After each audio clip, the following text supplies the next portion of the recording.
Grabe si LeBron James, Durant buhat mode at Celtics masyadong mainit. So parang aso ng balita mga idol ay patungkol sa Boston Celtics. Panalo nga ang Celtics kanina laban sa Toronto Raptors sa score ng 108-105. Nagtala itong si Jaylen Brown ng team high 23 points, 3 rebounds at 4 assists. Habang 6 players nga rin ang nagtala sa kanila ng double figures. Itong Celtics nga mga idol ay masyadong mainit at ngayon ay nasa 5-game winning streak na. At merong record na 10 wins and 2 losses at kasalukuyang number 1 sa East. At sila nga rin mga idol ang merong best record sa buong liga. Well, nakaraan nga ay sinabi ng reigning MVP na si Joel Embiid na itong Boston Celtics nga daw ang best team ngayon sa NBA. At mukhang tama naman itong si Embiid dahil solid nga ang roster ng Celtics at maganda ngang scoring production ng bawat isa sa team at lumakas nga rin ang kanilang depensa. Anong masasabi ninyo dito mga idol?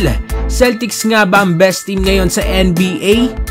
At para naman sa sunod na balita ay patungkol sa Phoenix Suns. Panalo nga ang Suns sa in-season tournament game nila laban nga sa Utah Jazz sa score na 131-128. Sa likod nga yan ang clutch 3-pointer ni KD sa 4th quarter para siguraduhin nga ang kanilang panalo. Buhat mode nga itong si KD mga idol with game high 38 points, 9 rebounds at 9 assists, shooting 68% sa field. Abante itong Suns sa 6 wins and 6 losses na kartada.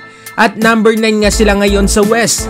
Kaya naman ay bagsak nga sa number 10 ang Warriors with 6 wins and 7 losses. Grabe nga itong scoring production mga idol ni Kevin Durant dahil hindi nga palaging kumpleto ang kanilang Big 3. Nag-average nga itong si KD ngayong season ng 30 points, 7 rebounds, 5 assists, shooting 46% sa 3 at 51% sa field. Grabe nga ang efficient nito ni KD. Ano masasabi niyo dito mga idol? Malayo nga kaya ang mararating ng Suns? At para naman sa uling balita ay patungkol sa Los Angeles Lakers. Wagi ang Lakers laban sa Blazers sa in-season tournament 107-95. Dahil nga dyan ay 3-0 na ngayon ang Lakers sa in-season tournament standings. Buhat mode malala nga itong si LeBron na nagtala nga ng 35 points, 5 rebounds at 9 assists. Kahit magta-39 na nga itong si LeBron ay siya pa nga rin talaga ang nabuhat nga dito sa Lakers para makakuha ng mga panalo. Habang si AD naman ay nagtala nga sa kanyang bounce back game ng 16 points, 14 rebounds, 3 steals at 5 blocks.